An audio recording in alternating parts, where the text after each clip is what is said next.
বাড়িতে থাকা সামান্য কয়েকটি উপকরণ দিয়ে বানিয়ে ফেলুন গাজরের হালুয়া। বানানো ভীষণই সহজ আর খেতে অসাধারণ লাগে। যারা মিষ্টি খেতে পছন্দ করেন তাদের তো ভীষণই সুন্দর লাগবে। নমস্কার, অপর্ণা হোম কুকিংয়ে আমি অপর্ণা আপনাদের সবাইকে স্বাগত জানাচ্ছি। গাজরের হালুয়া বানানোর জন্য 1 কেজি গাজর খুব ভালো করে ধুয়ে পরিষ্কার করে নিয়েছি। আর নিয়েছি চিনি, দুধ, কাজু বাদাম, আমন্ড, কিশমিশ আর ছোট এলাচ। আরেকটা ইনগ্রেডিয়েন্টস নিয়েছি, সেটা আপনাদের আমি পরে বলবো।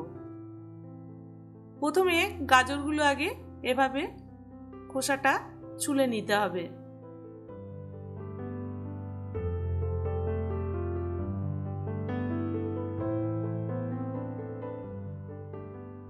গাজরের খোসাটা পরিষ্কার করে নিয়ে দু সাইডটা একটু কেটে দেব। মাথার অংশ আর নিচের অংশটা এভাবে কেটে দেব। তারপর গ্রেটার দিয়ে গ্রেট করে নেব। গ্রেটারের যে পার্টটিতে খুব মিহি গ্রেট করা যায় সেইখানেই এই গাজরটিকে ভালো করে গ্রেট করে নিতে হবে। এইভাবে মিহি গ্রেটটা করতে হবে, তাহলে কিন্তু গাজরটা খুব ভালো মতন সেদ্ধ হয়ে যাবে। সমস্ত গাজরটা আমি গ্রেট করে নিয়েছি। এবার হালুয়াটা বানাবো। হালুয়া বানানোর জন্য একটি কড়াই বসিয়ে দিয়েছি। দিয়ে দিচ্ছি 3 চামচ ঘি। আমি ঘিয়ে বানাচ্ছি। আপনার যদি ঘি দিতে আপত্তি থাকে তাহলে সাদা তেলেও বানাতে পারেন। সাদা তেলের সঙ্গে সামান্য অল্প ঘি মিশিয়েও বানানো যাবে, তাতেও কিন্তু খেতে খুবই সুস্বাদু হবে। ঘিটা ভালো মতো মেল্ট হয়ে গেলে এবারে গ্রেট করা গাজরগুলো দিয়ে দিচ্ছি। সমস্ত গাজরটা ঘিয়ের উপর দিয়ে একটু নাড়াচাড়া করে আগে ভেজে নিতে হবে। অল্প 1 পিঞ্চ লবণ দিয়ে দিতে হবে। দিয়ে একটু নাড়াচাড়া করে আগে ভেজে নিয়ে এটা আমি 5 মিনিটের জন্য ঢাকা দিয়ে দিলাম। 5 মিনিট পর ঢাকাটা খুলছি। দেখুন গাজর থেকে কতখানি জল বেরিয়ে এসেছে। আবারও বেশ কিছুক্ষণ নাড়াচাড়া করে একটু ভেজে নিতে হবে। এইভাবে নাড়াচাড়া করে ভাজলেই গাজরটা খেতেও খুব সুস্বাদু হবে, আর গাজরের মধ্যে একটা স্মেল থাকে সেটাও চলে যাবে। এবারে অ্যাড করছি দুধ। আমি 1 গ্লাস দুধ নিয়েছিলাম, প্রায় 250 ml মতন, কিন্তু ওতে হলো না। আরও 250 ml দুধ আমি অ্যাড করলাম। 1 কেজি গাজরের জন্য প্রায় 500 ml মতন আমার দুধ লাগলো। দুধটা একটু বেশি পরিমাণেই নিতে হবে, যাতে দুধের মধ্যে গাজরটা পুরোপুরি ডুবে যায়। এই দুধের মধ্যেই কিন্তু গাজরটা সেদ্ধ হবে। 5 মিনিট পর ঢাকাটা খুলছি।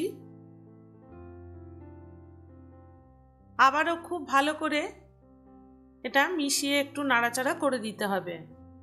দিয়ে দিলাম একটি তেজপাতা আর 4-5টি ছোট এলাচ থেতো করে দিয়ে দিলাম।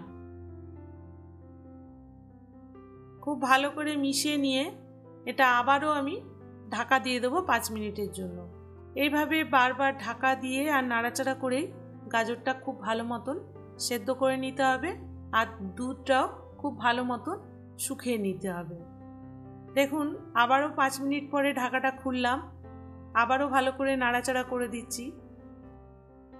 এই দুধটা যতক্ষণ না শুকাচ্ছে ততক্ষণ এভাবে নাড়াচাড়া করতে হবে আর ঢাকা দিয়ে দিতে হবে। গ্যাসের ফ্লেমটা মিডিয়ামে রেখে পুরো রান্নাটা করতে হবে। বেশি হাই হিটে কিন্তু একদমই করা যাবে না। আবারও ঢাকা খুলে ভালো করে নাড়াচাড়া করে দিচ্ছি। প্রায় 15 মিনিট হয়ে গেল আমি এভাবে ঢাকা খুলে আর বন্ধ করে নাড়াচাড়া করে হালুয়াটা রান্না করছি। এবারে অ্যাড করছি চিনি।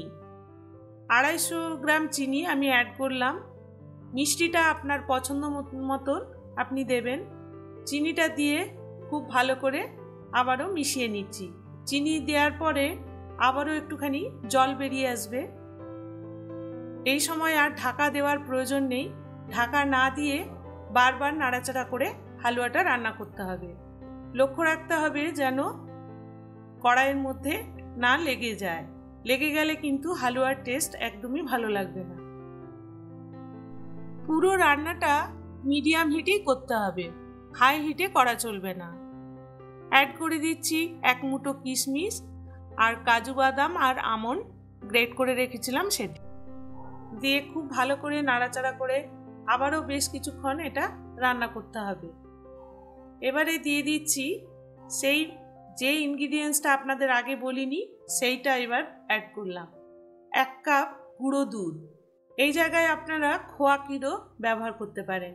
গুঁড়ো দুধ দিলে টেস্টটাও খুব ভালো হয়, আর এই গাজরের যে হালুয়ার মধ্যে যে জলটা থাকে সেটাও কিন্তু একদম শুকিয়ে যায়, আর খেতেও খুবই সুস্বাদু হয়। এই জায়গায় খোয়া ক্ষীরও আপনি ব্যবহার করতে পারেন, তাতেও কিন্তু খেতে খুব ভালো টেস্ট হবে। প্রায় শুকিয়ে এসেছে গাজরের হালুয়াটা। এই পর্যায়ে দিয়ে দিচ্ছি আবারও 1 চামচ ঘি। ঘি দিলে হালুয়ার ফ্লেভারটা খুবই সুন্দর লাগে। এবার ঢাকা দিয়ে এটা আমি 5 মিনিট স্ট্যান্ডিং টাইমে রেখে তারপর পরিবেশন করব। তৈরি হয়ে গেল গাজরের হালুয়া। গরম গরম গাজরের হালুয়া দিয়ে লুচি, পরোটা কিংবা এমনিও খেতে ভীষণই সুন্দর লাগে। যারা মিষ্টি খেতে ভালোবাসে তাদের তো ভীষণই ভালো লাগবে। অল্প একটু উপর থেকে গাজর আর কিশমিশ গার্নিশ করে দিচ্ছি। রেসিপিটি ভালো লাগলে লাইক, শেয়ার, সাবস্ক্রাইব করার অনুরোধ রইল, আর কমেন্ট করে জানাবেন আপনার কেমন লাগলো। আজ এই পর্যন্ত, আবার নতুন কোনো রেসিপি নিয়ে হাজির হব। ভালো থাকবেন, সুস্থ থাকবেন, ধন্যবাদ।